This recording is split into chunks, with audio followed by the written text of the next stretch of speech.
بسم اللہ الرحمن الرحیم۔ آپ کے سامنے سنت اور بدعت کا موضوع چل رہا تھا، تو یاد رکھیں اب اس میں مصداق متعین کرنا شروع کیے تھے کہ کون کون سی چیزیں سنت ہیں اور کیا بدعات ہیں۔ اگلا مسئلہ آ گیا عرس کا حکم۔ ہمارے معاشرے کے اندر عرس ہوتا ہے، اس کا شریعت کے اندر کیا حکم ہے؟ تو پہلی بات آپ یہ سمجھیں کہ بزرگوں کے ساتھ عقیدت رکھنا، ان کے ساتھ محبت کرنا، یہ حب فی اللہ یعنی اللہ کے ساتھ محبت کرنے میں شامل ہے، اور بزرگوں کے طریقے پر چلنا، ان کی پیروی کرنا، یہ بھی شریعت کے اتباعی ہے، کیونکہ جو اللہ کے ولی ہوتے ہیں وہ مکمل طور پر شریعت کے پابند ہوتے ہیں، تو جو آدمی ان کی پیروی کرتا ہے تو وہ بھی گویا کہ شریعت کے پیچھے ہی چل رہا ہے، یہ کوئی ممانعت نہیں ہے۔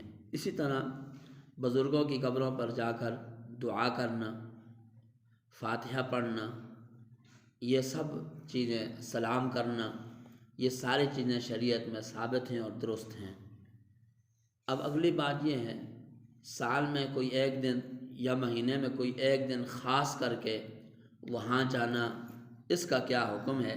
تو یاد رکھیں حدیث میں آتا ہے کنت نہیتکم عن زیارت القبور فزوروها، میں نے تمہیں زیارت قبور سے منع فرمایا تھا، اب تم زیارت کر سکتے ہو۔ اس میں کوئی تعین نہیں ہے کہ جمعرات والا دن، سال کے بعد، بلکہ جس وقت بھی آدمی چاہے تو قبر کی زیارت کر سکتا ہے، لیکن سال کے بعد جس کو ہمارے عرف میں میلہ کہتے ہیں، عرس کہتے ہیں، چونکہ یہ سال کے بعد ایک معین دن میں ہوتا ہے، یہ شریعت میں درست نہیں ہے۔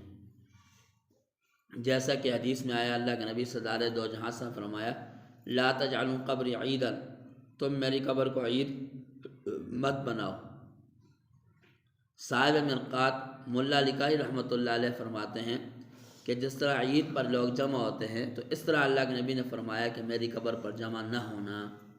شاہ ولی اللہ محدث دہلوی رحمہ اللہ نے حجت اللہ البالغہ میں فرمایا کہ جس طرح لوگ حج کے موقع پر جمع ہوتے ہیں تو اس طریقے سے تم میری قبر پر جمع نہ ہونا۔ اور میلے میں اور عرس میں یوں ہی ہوتا ہے کہ لوگ سال کے بعد وہاں جا کر جمع ہوتے ہیں۔ قاضی ثناء اللہ پانی پتی رحمہ اللہ نے تفسیر مظہری میں لکھا ہے کہ جاہل لوگوں کے جو کام ہیں ان میں سے یہ بھی ہیں۔ نمبر 1، قبروں کی زیارت کرنا، قبروں کو سجدہ کرنا، زیارت کرنا یہ غلطی ہو گئی، قبروں کو سجدہ کرنا، قبروں کا طواف کرنا، چراغاں کرنا، اور نمبر 4 میلہ کرنا جس کو عرس کہتے ہیں۔ تو اس کو یہ مخصوص کر کے دن کو جانا یہ شریعت اسلام میں ثابت نہیں ہے، اس لیے اسی طرح عرس میں ہوتا ہے، لہٰذا یہ بھی سنت نہیں بدعت ہے۔